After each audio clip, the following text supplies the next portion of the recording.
because the scholars differ over the one who abandoned the prayer.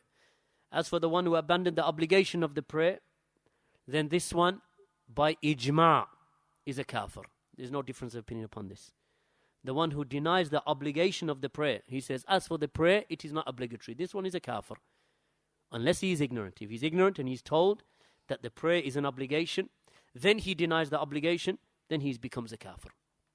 As for the one who abandons the prayer out of desires and out of laziness, because he can't be bothered, but he affirms the obligation, but he says, as for me, then I don't have time, or because I'm too busy in the dunya, or I have to get to college on time, and so on and so forth. So he abandons the prayer because of this.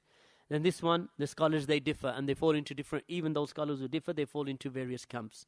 Those who say that the one who abandons the prayer out, we mentioned the issue of ijma'. The agreement is whoever denies the obligation is a kafir. Whether he denies the obligation of the zakat, whether he denies the obligation of fasting, whether he denies the obligation of the prayer, this one is a kafir, if he denies the obligation.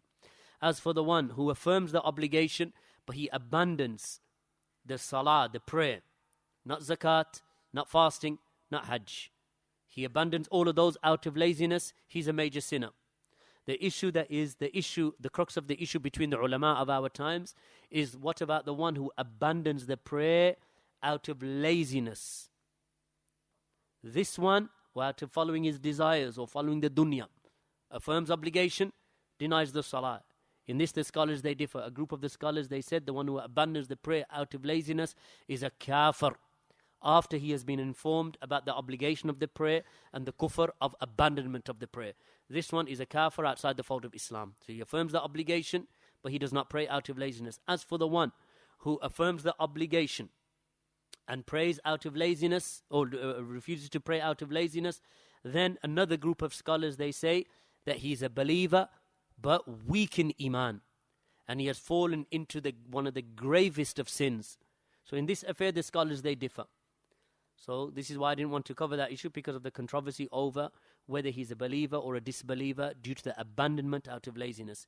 Nevertheless, those sinners who commit sins, or they do not fast, or they do not give zakat, or they do not perform hajj whilst they had the ability, and they died after having the ability, and they had the path that would take them to hajj, and they refused to perform the hajj because they wanted to gather their wealth and not perform the hajj, then such a person is considered to be, if he dies upon that state, and he abandoned the hajj year after year whilst he had the ability, then this one is considered to be a sinner, of course, in the opinion of the scholars. So these types of individuals, if they enter into the hellfire due to their sins, due to their fornication, due to their theft, due to the abandonment of fasting and so on, then these individuals, that it is possible for those who have the ability to intercede, that Allah gives them the permission to intercede, that they can intercede for them to be removed from the hellfire, even though they are deserving to stay there for longer. Then there are those individuals who are deserving of the hellfire, but they have not been thrown into the hellfire. So then the intercessor intercedes for them with Allah's permission, and they are not put into the hellfire even though they were deserving of it. Then there are those